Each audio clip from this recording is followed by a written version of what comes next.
ڈال دی قلب میں عظمت مصطفیٰ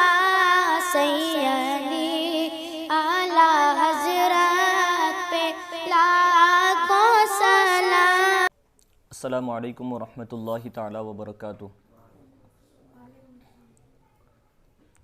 درس شرح حدائق بخشش کا ہمارا آج کا تیسرا درس ہے۔ اعلیٰ حضرت امام اہل سنت مجدد دین و ملت الشاہ امام احمد رضا خان فاضل بریلوی علیہ الرحمت والرضوان کے جس کلام کے حوالے سے ہم نے درس شروع کیا تھا، واہ کیا جود و کرم ہے شہ بطحا تیرا، نہیں سنتا ہی نہیں مانگنے والا تیرا۔ اس کلام کے تیسرے شعر کی آج تشریح و تفسیر انشاءاللہ تبارک و تعالیٰ آپ سماعت کریں گے۔ تیسرا شعر یہ ہے: اعلیٰ حضرت امام اہل سنت مجدد دین و ملت الشاہ امام احمد رضا خان فاضل بریلوی علیہ الرحمت والرضوان حضور سرور کائنات صلی اللہ علیہ وسلم کی جود و عطا اور سخاوت کے حوالے سے یہ تحریر فرماتے ہیں۔ شعر سماعت فرمائیں۔ فیض ہے یا شہ تسنیم نرالا تیرا، فیض ہے یا شہ تسنیم نرالا تیرا، آپ پیاسوں کے تجسس میں ہے دریا تیرا۔ یہ اس کلام کا تیسرا شعر اور آج ہمارا درس بھی تیسرا ہے۔ تیسرے درس کی مناسبت سے تیسرا شعر آپ نے سماعت کیا۔ اب جیسے کہ میں نے پہلے بھی عرض کیا تھا کہ اعلیٰ حضرت امام اہل سنت مجدد دین و ملت الشاہ امام احمد رضا خان فاضل بریلوی علیہ الرحمت والرضوان کے جو اشعار ہیں ان میں عمومی طور پر ایک خصوصیت پائی جاتی ہے کہ آپ کے کلام کے اشعار کا تعلق یا تو کسی قرآنی آیت سے ہوتا ہے یا کسی حدیث شریف سے ہوتا ہے یا پھر کسی مستند واقعے کے ذریعے ہوتا ہے۔ پچھلے دو اشعار ہم نے سماعت کیے، ان کے حوالے سے آپ نے ان اشعار کی مناسبت قرآن مقدس کی کس آیت سے ہیں وہ آپ نے سماعت کر لیا تھا۔ اب جو ہم نے آپ کے سامنے تیسرا شعر بیان کیا اعلیٰ حضرت امام اہل سنت رضی اللہ تعالیٰ عنہ کا کہ فیض ہے یا شہ تسنیم نرالا تیرا، آپ پیاسوں کے تجسس میں ہے دریا تیرا۔ اس شعر کا تعلق بھی در حقیقت اس شعر کے مصرع میں مصرع اول جو ہیں پہلا مصرع، اس شعر کے پہلے مصرع میں اعلیٰ حضرت امام اہل سنت مجدد دین و ملت الشاہ امام احمد رضا خان فاضل بریلوی علیہ الرحمت والرضوان نے ایک لفظ استعمال فرمایا تسنیم۔ تو یہ تسنیم جو ہے اس لفظ کا تذکرہ قرآن مقدس میں پارہ نمبر 30 سورۃ المطففین میں اللہ رب العزت نے اس لفظ کا تذکرہ فرمایا، ارشاد فرمایا۔ آیت یہ ہے اللہ رب العزت قرآن مقدس میں اس لفظ کا تذکرہ فرماتے ہوئے ارشاد فرماتا ہے وَمِزَاجُهُ مِن تَسْنِيم عَيْنًا يَشْرَبُ بِهَا الْمُقَرَّبُونَ۔ یہ تسنیم در حقیقت ایک جنتی نہر ہے۔ اس جنتی نہر کے حوالے سے اللہ رب العزت نے پارہ نمبر 30 سورۃ المطففین میں ارشاد فرمایا کہ اس نہر کے پانی سے سیراب کون ہوگا؟ تو فرمایا اس آیت کا ترجمہ جو آیت میں نے آپ کے سامنے تلاوت کی، اس آیت کا ترجمہ یہ ہے اور اس کی ملونی تسنیم سے ہے، یعنی جو شراب طہور مقربان بارگاہ الہی کو پلایا جائے گا اس شراب طہور کو جو ہے تسنیم سے ملونی ہوگی اور جو ہے تسنیم نہر تسنیم کا پانی اس میں ملایا ہوگا۔ فرمایا یہ وہ چشمہ ہے جس سے مقربان بارگاہ پیتے ہیں۔ جنت کی ایک نہر تسنیم ہے، اس تسنیم کا تذکرہ اعلیٰ حضرت امام اہل سنت رضی اللہ تعالیٰ نے اپنے اس شعر میں ارشاد فرمایا۔ تو اس شعر کے میں نے عرض کیا تھا کہ اب اعلیٰ حضرت امام اہل سنت رضی اللہ تعالیٰ عنہ کے شعر کا تعلق قرآنی آیت، حدیث شریف کے متن یا پھر مستند واقعے کے ذریعے ہوتا ہے، کسی نہ کسی اعتبار سے ہوتا ہے، تو یہاں پر آپ دیکھیں لفظی اعتبار سے تسنیم فرمایا، اور اسی لفظ کو اللہ رب العزت نے قرآن مقدس میں ارشاد فرمایا۔ گویا آپ کے اس شعر کا تعلق جو ہے اللہ رب العزت کے اللہ رب العزت کی نازل کردہ قرآنی آیت وَمِزَاجُهُ مِن تَسْنِيمٍ عَيْنًا يَشْرَبُ بِهَا الْمُقَرَّبُونَ سے ہے۔ اب جو ہیں اس شعر کے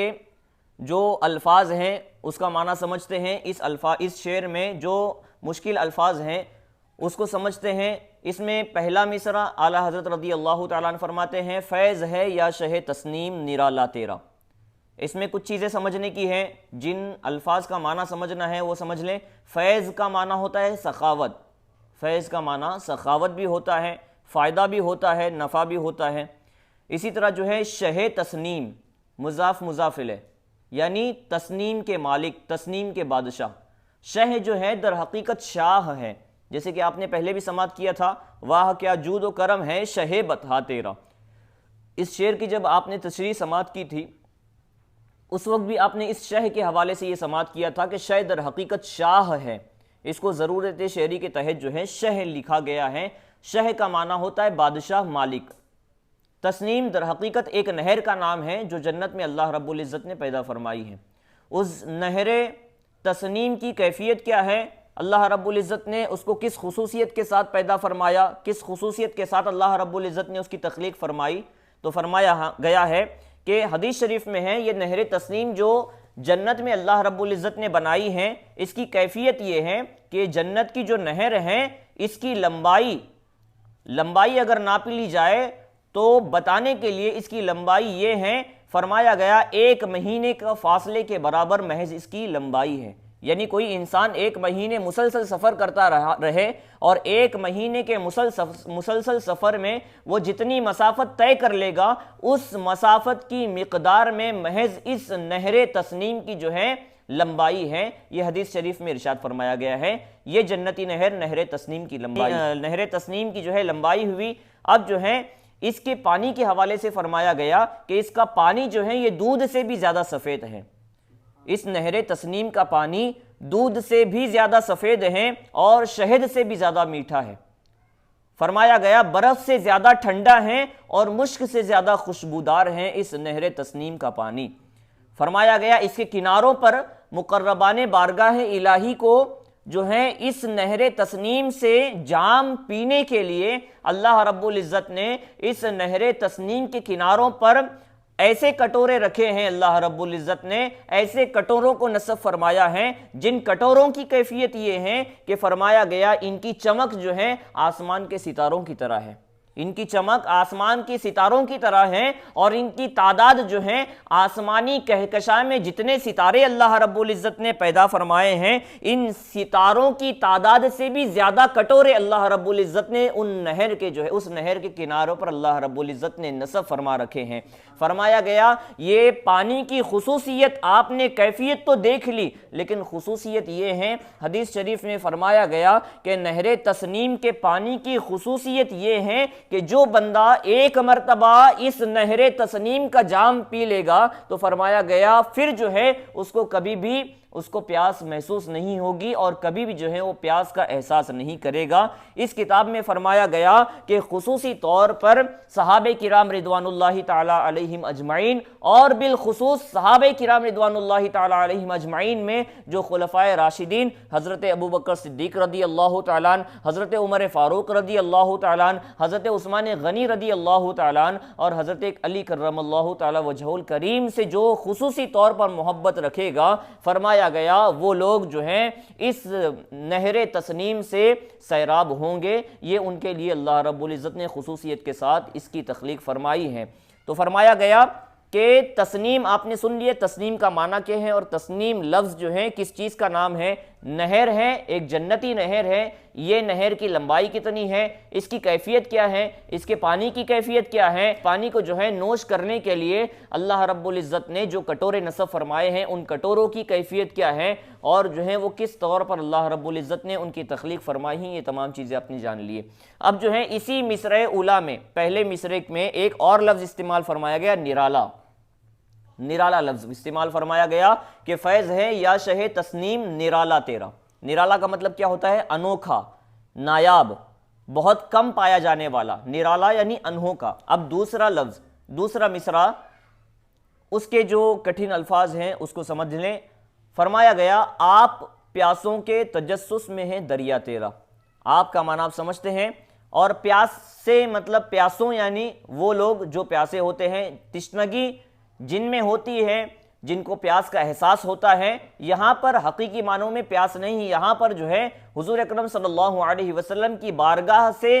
آپ کی عطا کے سائل جو ہیں، آپ کی عطا کو چاہنے والے، آپ کی عطا کے پیاسے، یہاں پر حقیقت میں پانی کے پیاسے مراد نہیں ہیں۔ کیا آپ پیاسوں کے تجسس میں ہے دریا تیرا، یعنی جن لوگوں کو بھیک درکار ہیں، جن لوگوں کو حضور اکرم صلی اللہ علیہ وسلم کے در کی بھیک درکار ہیں، وہ بھیک جن لوگوں کو درکار ہیں، ان بھیک مانگنے والوں کو یہاں پر پیاسوں کے لفظ سے استعمال کیا گیا ہے۔ اور تجسس کہتے ہیں تلاش کو، جستجو کو، ڈھونڈنے کو۔ تو اس مصرعے میں کیا فرمایا گیا؟ آپ پیاسوں کے تجسس میں ہیں۔ تجسس یعنی ڈھونڈنا، دریا یعنی دریا آپ جانتے ہیں، تیرا یعنی تیرا، تیرا دریا۔ اب جو ہے اس شعر میں جتنے کٹھن الفاظ تھے ان تمام الفاظ کے تقریباً آپ نے معنی اور جہاں پر تشریح ضرورت تھی جیسے کہ تسنیم، اس کا آپ نے جو ہے مختصر تفصیل اور تشریح سماعت کر لی۔ اب جو ہے اس شعر کا مطلب کیا ہے، جس میں اعلیٰ حضرت رضی اللہ تعالیٰ نے فرمایا فیض ہے یا شہ تسنیم نرالا تیرا، آپ پیاسوں کے تجسس میں ہے دریا تیرا۔ مطلب یہ ہے کہ اے جنت کی نہر تسنیم کے مالک، اعلیٰ حضرت کیا فرماتے ہیں؟ اے نہر تسنیم کے مالک، اے جنتی نہر تسنیم کے مالک، آپ کی عطا بڑی نرالی ہے، آپ کے عطا کرنے کا انداز بڑا انوکھا ہے، بڑا نایاب ہے، بڑا نرالا ہے۔ کس طرح کہ جس کا سمندر بے پیدا کنار، جس کا سمندر بے پیدا کنار خود پیاسوں کو تلاش کر کر کے ان کو سیراب کر رہا ہے۔ یعنی ہوتا تو یہ ہے کہ جو پیاسا ہوتا ہے، جسے جس چیز کی حاجت درکار ہوتی ہے، وہ اس چیز کے حصول کے لیے جو ہے خود بڑھ کر اس شخص کے پاس جاتا ہے جو اس کی حاجت روائی کر سکے۔ لیکن حضور اکرم صلی اللہ علیہ وسلم کی سخاوت کا انداز ایسا انوکھا اور نرالا ہے کہ آپ کی سخاوت کا دریا جو ہے، اس کے حوالے سے آپ دیکھیں اعلیٰ حضرت امام اہل سنت رضی اللہ تعالیٰ عنہ ارشاد فرماتے ہیں کہ آپ کے سخاوت کے دریا کے پاس پیاس بجھانے والوں کو جو ہے خود بڑھنا نہیں پڑتا ہے، بلکہ خود جو ہے حضور اکرم صلی اللہ علیہ وسلم کی عطا کا دریا یہ خود بڑھ بڑھ کر جو ہے اپنی عطا کے ذریعے پیاسوں کو سیراب کرتا ہے۔ یہی اعلیٰ حضرت امام اہل سنت مجدد دین و ملت الشاہ امام محمد رضا خان فاضل بریلوی علیہ الرحمت والرضوان اس شعر میں فرماتے ہیں کہ فیض ہے یا شہ تسنیم نرالا تیرا، اے شہ تسنیم، اے مالک تسنیم، آپ کے عطا کرنے کا انداز تو بڑا نرالا ہے، آپ پیاسوں کے تجسس میں ہے دریا تیرا، یعنی پیاسا جو ہے خود چل کر دریا کے پاس جاتا ہے اپنی پیاس بجھانے کو، لیکن آپ کی عطا کا انداز ایسا نرالا ہے کہ آپ کا دریا جو ہے خود پیاسوں کی طرف بہنے لگتا ہے اور ان کو سیراب کرتا جاتا ہے۔ یہ حضور اکرم صلی اللہ علیہ وسلم کی جود و سخا کے حوالے سے اعلیٰ حضرت امام اہل سنت مجدد دین و ملت الشاہ امام محمد رضا خان فاضل بریلوی علیہ الرحمت والرضوان نے ارشاد فرمایا ہے۔ اب جو ہے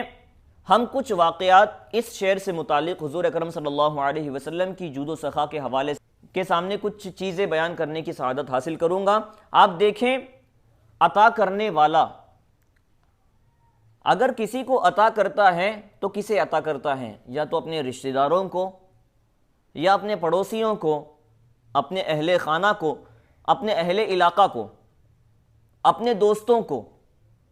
ایسے بہت کم ہوتے ہیں جو اپنے دشمنوں کو بھی دے دے، لیکن حضور سرور کائنات صلی اللہ علیہ وسلم کی عطا کا انداز کیسا تھا؟ حضور اکرم صلی اللہ علیہ وسلم کی عطا کا انداز ایسا تھا کہ آپ کی سخاوت کسی کے سوال کرنے پر منحصر نہیں تھی، بلکہ آپ بغیر مانگے بھی لوگوں کو جو ہے عطا کیا کرتے تھے، اور صرف دوستوں اور رشتہ داروں، پڑوسیوں، اہل علاقوں کو کی بات تو دور ہے، ان کو تو آپ عطا ہی کیا کرتے تھے۔ آپ کی خصوصیت یہ بھی ہے کہ حضور سرور کائنات صلی اللہ علیہ وسلم کی سخاوت کا عالم یہ تھا کہ آپ کا بہت بڑا دشمن، کافر دشمن، امیہ بالخلف نام کا ایک بہت بڑا کافر دشمن حضور سرور کائنات صلی اللہ علیہ وسلم کا تھا، لیکن آپ کی عطا ایسی عطا ہے، آپ کی عطا ایسی انوکھی عطا ہے، فرمایا جاتا ہے، روایت میں آیا کہ حضور سرور کائنات صلی اللہ علیہ وسلم نے جنگ حنین کے بعد آپ نے اپنوں کو تو عطا فرمایا، لیکن آپ کا سب سے بڑا دشمن جو ہے امیہ بن خلف کافر، اس کے بیٹے کو صفوان بن امیہ، اللہ کے رسول صلی اللہ علیہ وسلم نے جنگ حنین کے موقع پر صفوان بن امیہ کو اتنی بکریاں اور اتنی تعداد میں اونٹ عطا فرمائے کہ صفوان بن امیہ خود کہتے ہیں کہ میں نے حضور اکرم صلی اللہ علیہ وسلم کے حوالے سے میرا مزاج یہ تھا کہ حضور سرور کائنات صلی اللہ علیہ وسلم پہلے جو ہے میرے نزدیک سب سے زیادہ ناپسندیدہ شخصیت تھی، لیکن حضور اکرم صلی اللہ علیہ وسلم نے جب مجھے دینا شروع کیا ہے، آپ دیتے رہیں، آپ کا دینے کا سلسلہ جو ہے جاری تھا، اور دینے کے ساتھ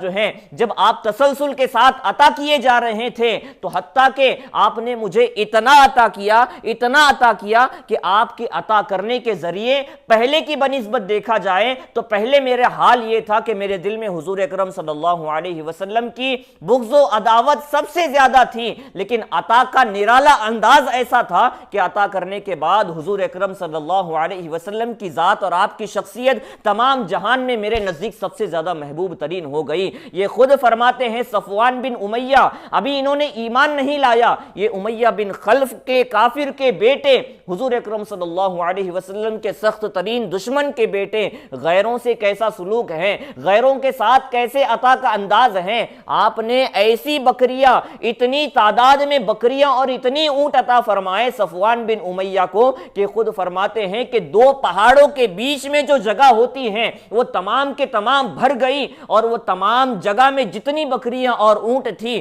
اللہ کے رسول صلی اللہ علیہ وسلم نے اپنے دشمن کے بیٹے صفوان بن امیہ کو عطا فرمایا۔ یہ حضور اکرم صلی اللہ علیہ وسلم کی جود و سخا تھی۔ صفوان بن امیہ جو ہے جب اتنی مال و دولت اور آپ کی عطا، آپ کی سخاوت سے جو ہے اس قدر بہراور ہو جاتے ہیں، اس قدر جب فیضیاب ہو جاتے ہیں، آپ اپنی قوم کی طرف لوٹ کر کہتے ہیں کہ محمد عربی صلی اللہ علیہ وسلم اس قدر عطا فرماتے ہیں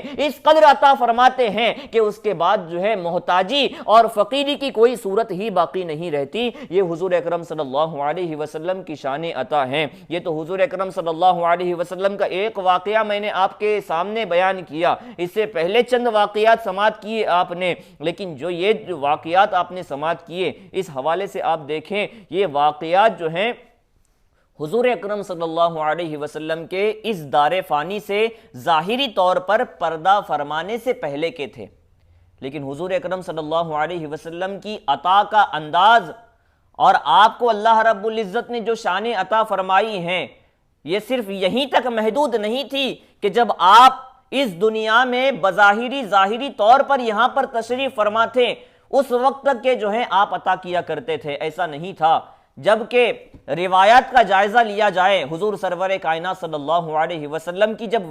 وصال ہو گیا، جب آپ اس دار فانی سے بظاہر پردہ فرما کر جو ہے اس دار فانی سے کوچ فرما گئے، اور آپ نے جو ہے اللہ رب العزت کی جانب سے جو وعدہ مقرر ہے کل نفس ذائقۃ الموت کا، ایک آن کے لیے آپ خدا تعالیٰ کے جو ہے اس وعدے کو پورا کرنے کی خاطر آپ کو اللہ رب العزت نے محض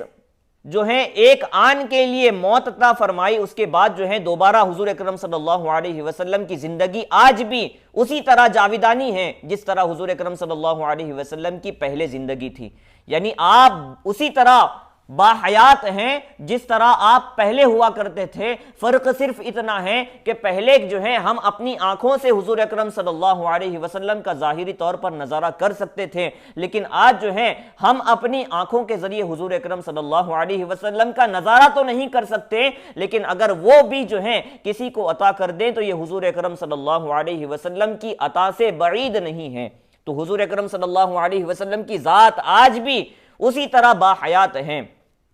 حضور اکرم صلی اللہ علیہ وسلم جب تشریف لے گئے اس دار فانی سے، آپ نے جو ابھی واقعات سماعت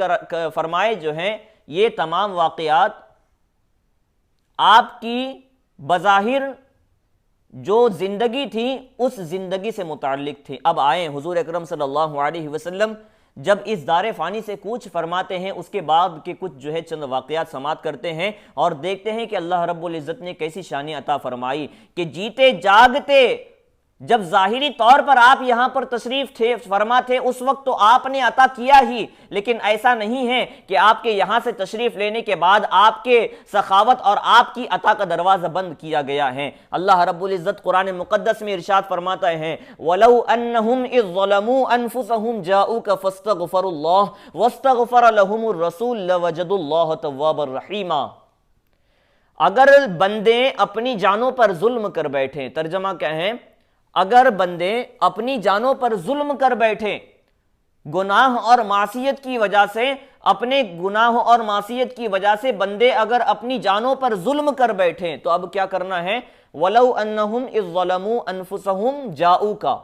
بندے جو ہیں کیا کریں؟ اے محبوب آپ کی بارگاہ میں آئے، کیا کریں؟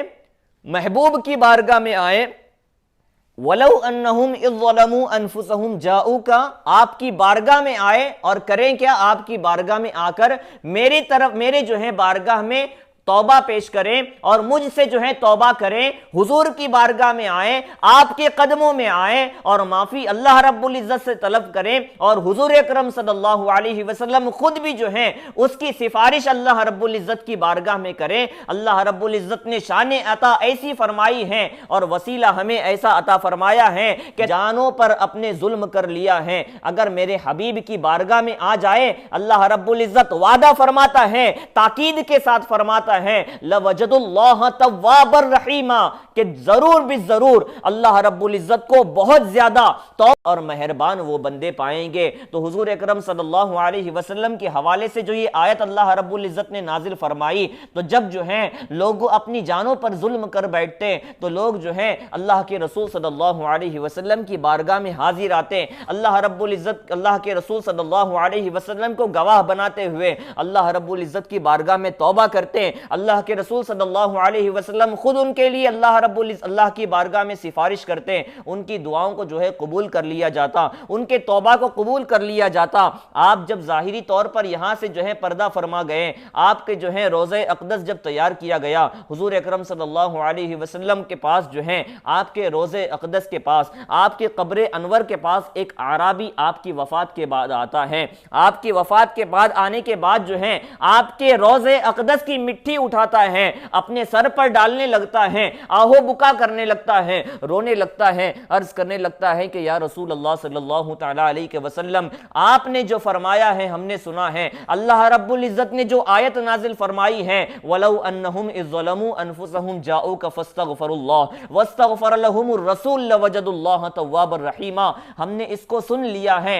میں نے اس کو سنا ہے، میں نے اپنی جانوں پر ظلم کر لیا ہے، میں نے گناہ بہت زیادہ کر لیے ہیں، ان گناہوں کی وجہ سے میں نے اپنی جان پر ظلم کیا ہے، یا رسول اللہ صلی اللہ علیہ وسلم میں آپ کی بارگاہ میں توبہ کرتا ہوں، آپ میرے لیے اللہ رب العزت کی بارگاہ میں سفارش کریں۔ قبر انور سے آواز آتی ہے اے اعرابی تیری اللہ رب العزت نے بخشش کر دی گئی ہے۔ یہ اللہ رب العزت نے حضور سرور کائنات صلی اللہ علیہ وسلم کو شان عطا فرمائی کہ آپ نے بظاہر قبر انور سے میں جانے سے پہلے جب آپ نے جو ہے اپنے امتیوں کو عطا فرمایا تو آپ نے جو ہے قبر کے اندر تشریف لے جانے کے بعد بھی جو ہے ان لوگوں کو اپنی شان عطا کے ذریعے عطا فرمایا ہے۔ یہاں سے جو ہے اہل سنت والجماعت کا ایک عقیدہ دیکھیں، جو لوگ کہتے ہیں کہ حضور سرور کائنات صلی اللہ علیہ وسلم کے اس دار فانی سے بظاہر کوچ فرمانے کے بعد آپ کو یہ اختیار نہیں ہے کہ آپ جو ہے جو چاہیں لوگوں کو عطا کر سکیں۔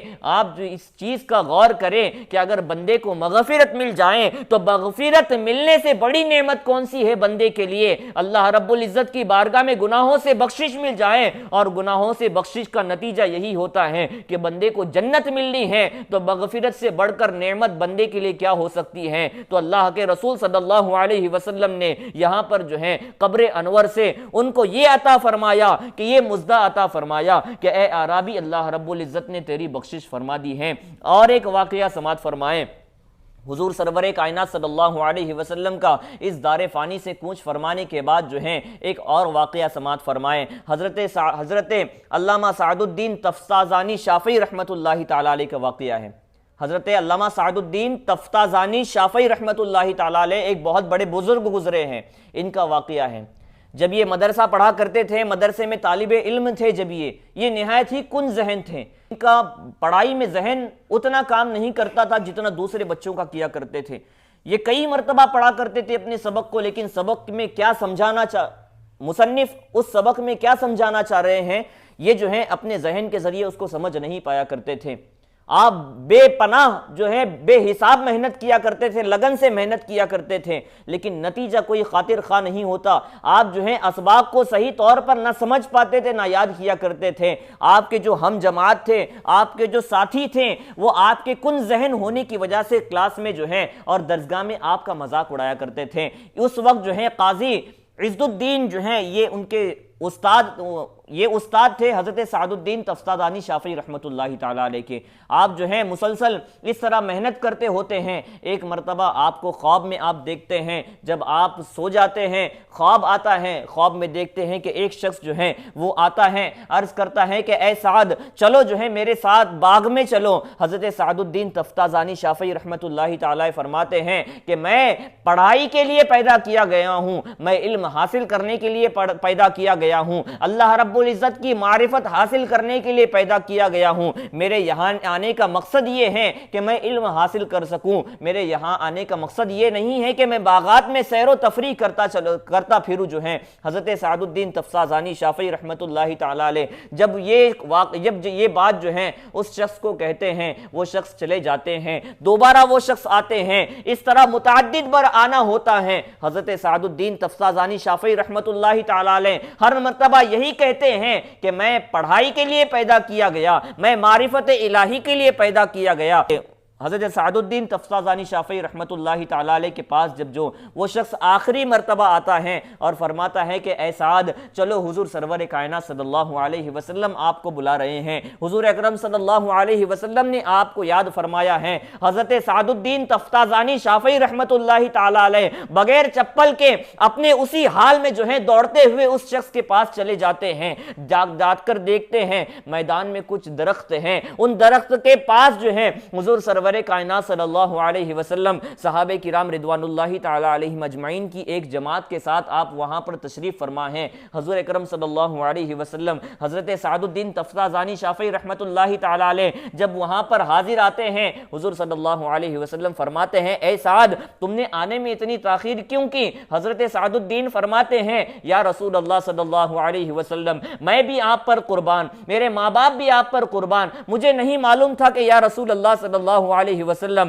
آپ بلا رہے ہیں، آپ پہ میرے ماں باپ قربان ہو جائیں۔ حضور سرور کائنات صلی اللہ علیہ وسلم کی بارگاہ میں اپنی کن ذہنی کا جو ہے شکوہ کرتے ہیں، شکایت کرتے ہیں کہ یا رسول اللہ صلی اللہ علیہ وسلم میں بے پناہ محنت کرتا ہوں، میں کتابوں میں دن بھر پڑھا رہتا ہوں، لیکن اپنے اسباق کو کہوں نہ یاد کر پاتا ہوں، نہ سمجھ پاتا ہوں۔ حضور سرور کائنات صلی اللہ علیہ وسلم کی شان عطا وصال کے بعد بھی دیکھیں، فرمایا جاتا ہے، روایت میں آیا کہ حضرت سعد الدین تفتازانی شافعی رحمۃ اللہ تعالی علیہ جب آپ سے عرض کرتے ہیں کہ یا رسول اللہ صلی اللہ تعالی علیہ وسلم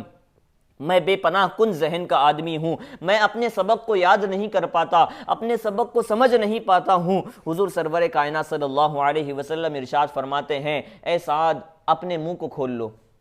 فرماتے ہیں اے سعد افتح فمک، اپنے منہ کو کھول لو۔ جب حضرت سعد الدین تفتازانی شافعی رحمۃ اللہ تعالی علیہ اپنے منہ کو کھولتے ہیں، حضور سرور کائنات صلی اللہ علیہ وسلم اپنے لعاب دہن کو حضرت سعد الدین تفتازانی شافعی رحمۃ اللہ تعالی علیہ کے منہ میں رکھ دیتے ہیں، اس کا اثر ایسا ہوتا ہے، اس کو ایسی فیضیابی حضور اکرم صلی اللہ علیہ وسلم کی جانب سے حضرت سعد الدین تفتازانی شافعی رحمۃ اللہ تعالی علیہ کو حاصل ہوتی ہے کہ اگلے دن جب آپ بیدار ہوتے ہیں اور صبح میں جو ہے جب آپ اپنے درسگاہ میں تشریف لے جاتے ہیں، طرح طرح کے سوال کرنے لگتے ہیں، نئے نئے طریقے سے اشکالات پیش کرنے لگتے ہیں،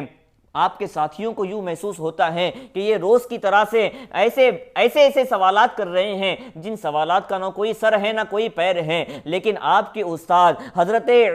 قاضی عز الدین رحمت اللہ تعالی جو ہیں یہ بھی ایک پائے کے ولی تھے، یہ سمجھ جاتے ہیں کہ آج جو ہے سعد الدین تفتازانی شافعی رحمت اللہ علیہ جو اشکالات پیش کر رہے ہیں، جو اعتراضات کر رہے ہیں، آج ان کی حالت پہلے کی طرح نہیں ہے، آج ان کے اعتراضات بجا ہیں، آج ان کے اشکالات بجا ہیں، آج ان کی کیفیت نہیں وہ نہیں ہے۔ فرمایا گیا کہ حضرت عز الدین قاضی رحمت اللہ تعالی علیہ جو ہے اس وقت اٹھ کر حضرت سعد الدین تفتازانی شافعی رحمت اللہ تعالی علیہ کے پاس جاتے ہیں اور فرماتے ہیں اے سعد میں جانتا ہوں تمہاری حالت آج پہلے کی طرح نہیں ہے، تمہارے خواب کے معاملات کو میں جانتا ہوں۔ کتابوں سے فرمایا گیا کہ سعد الدین تفتازانی شافعی رحمت اللہ تعالی علیہ جو کل تک درس میں ایک نہایت ہی کن ذہن کے طالب علم سمجھے جاتے تھے، آج استاد جو ہے اپنی جگہ پر اپنے مسند پر اس شاگرد کو پڑھانے کے لیے بٹھاتا ہے۔ زمانے نے دیکھا ہے کہ جو سعد الدین تفتازانی شافعی رحمت اللہ تعالی علیہ